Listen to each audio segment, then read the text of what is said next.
3월 22일은 유엔이 제정한 세계 물의 날입니다. 우리 몸의 70%를 차지하고 있을 정도로 물은 우리에게 정말 중요한 존재인데요. 네, 물 부족과 수질 오염에 경각심을 갖자라는 의미에서 제정된 날인데 네, 우리 몸에도 참 물이 부족하잖아요. 맞습니다. 그래서 몸에서 필요로 하는 만큼 우리는 충분히 물을 마시고 있는지 한 번쯤 돌아봐야 할 것 같습니다. 그래서 오늘 닥터에스에서는 가정의학과 민혜연 전문의와 함께 만성 탈수에 대해 자세히 알아보겠습니다. 어서 오세요. 네, 어서 오세요. 네.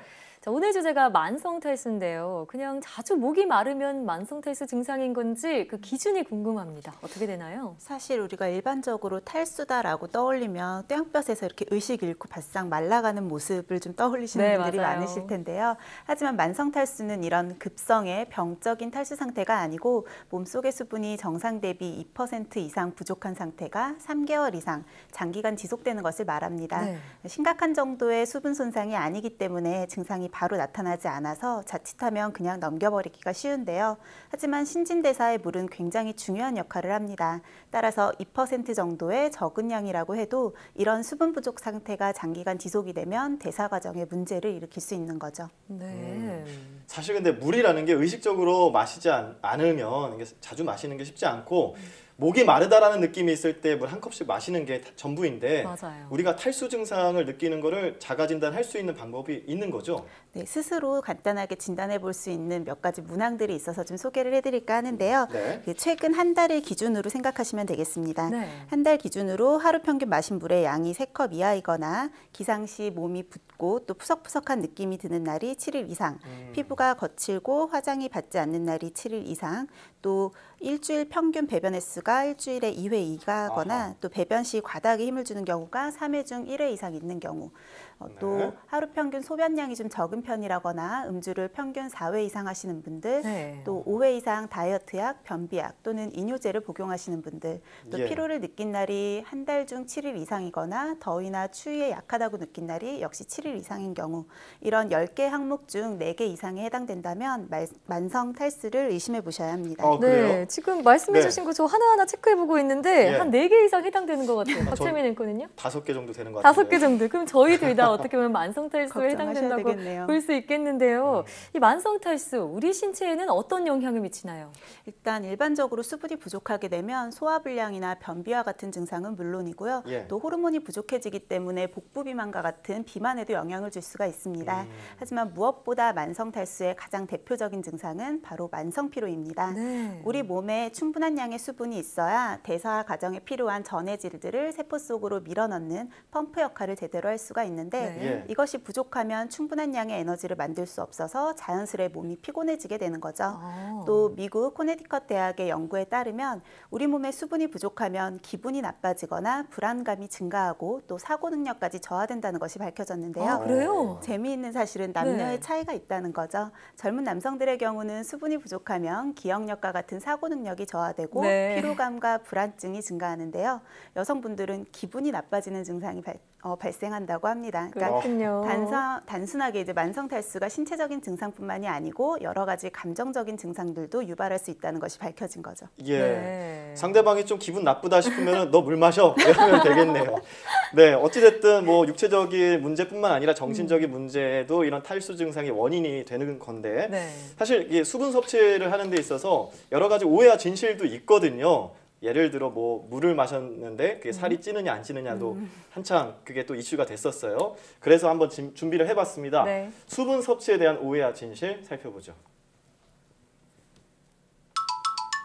다양한 차, 물 대용으로 마실 수 있을까? 차라고 했습니다. 그러니까 네. 뭐 커피도 이 종류의 하나가 될 것 같은데 물을 대용해서 마실 수 있을까요?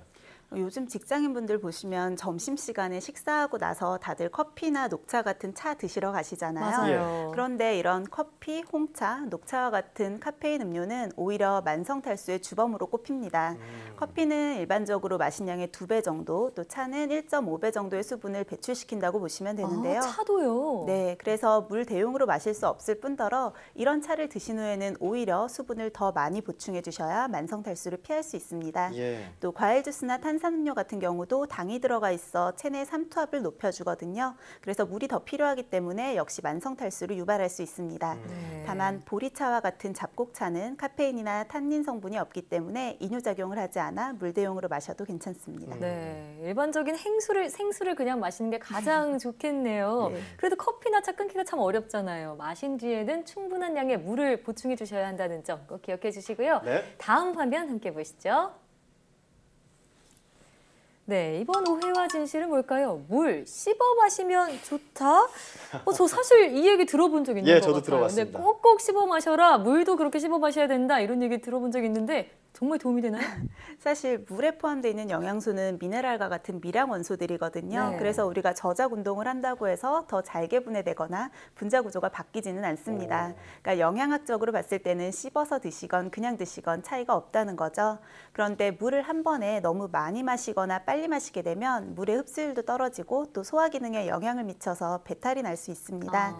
이럴 때 물을 씹어 먹는 습관이 있다면 천천히 소량씩 나누어 마시게 되기 때문에 위나 장에 큰 영향을 미치지 않고 체내 흡수율을 높일 수 있기 때문에 나온 네. 말인 것 같습니다. 아, 네, 옛날 고전에 버들잎 띄워놓고 물 마시는 그런 거랑 비슷한 그렇죠. 원리네요. 예, 그렇군요. 네. 그러니까 천천히 마시는 게 중요하군요.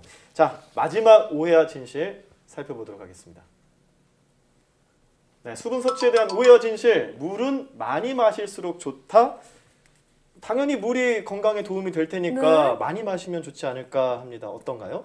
우리가 늘 과유불급이라고 하잖아요. 아. 뭐든지 좀 적당한 게 좋겠죠. 네. 물도 너무 많이 마시게 되면 물 중독증이나 저나트륨 혈증이 발생할 수 있기 때문에 아. 자신의 신체 상황이나 특정 질환에 따라서 좀 더 조절해서 드시는 것이 좋습니다. 예. 질환별로 좀 살펴볼 수가 있겠는데 수분 섭취가 더 많이 필요한 질환은 기관지염이나 폐렴 같은 호흡기 질환이 대표적입니다. 열이 오르고 또 호흡수가 많아지기 때문에 수분 손실량이 많아져서 오히려 더 많은 양의 수분 보충을 해주는 것이 좋겠고요. 반면에 신부전이나 신부전 또 간경변증 같은 질환들이 있으신 분들은 이 장기가 제 역할을 제대로 할 수 없는 상태이기 때문에 많은 양의 수분을 섭취해도 제대로 대사되지 못하고 오히려 복수가 차고 부종을 유발할 수 있어 주의하시는 것이 좋습니다. 네. 예, 그렇군요. 제가 그런데 마지막 오해와 진실이라고 했는데 하나 더 있습니다. 오, 어떤가요? 물을 마시면 그 배가 차는 그러니까 약간 포만감 같은 걸 느끼잖아요. 그래서 그런지 이제 물 마시면 살로 가는가 하는 그런 오해와 진실 생길 수 있거든요. 어떤가요?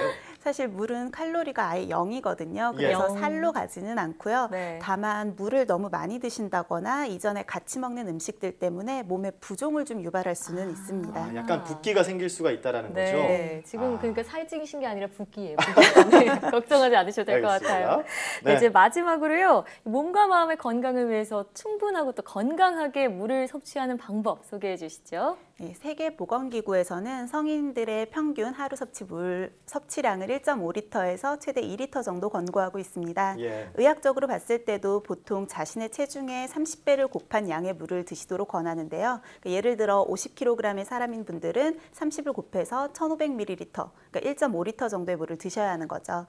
이 정도 양의 물을 한 번에 다 드시는 건 좋지 않고요. 네. 한두 시간 정도 간격으로 한 잔 정도씩 나누어서 천천히 드시는 것이 좋겠습니다. 예. 또 운동을 하거나 사우나 하는 것처럼 땀을 많이 흘리는 활동을 할 때는 네. 목마름과 상관없이 충분한 양의 물을 드시는 게 좋은데요.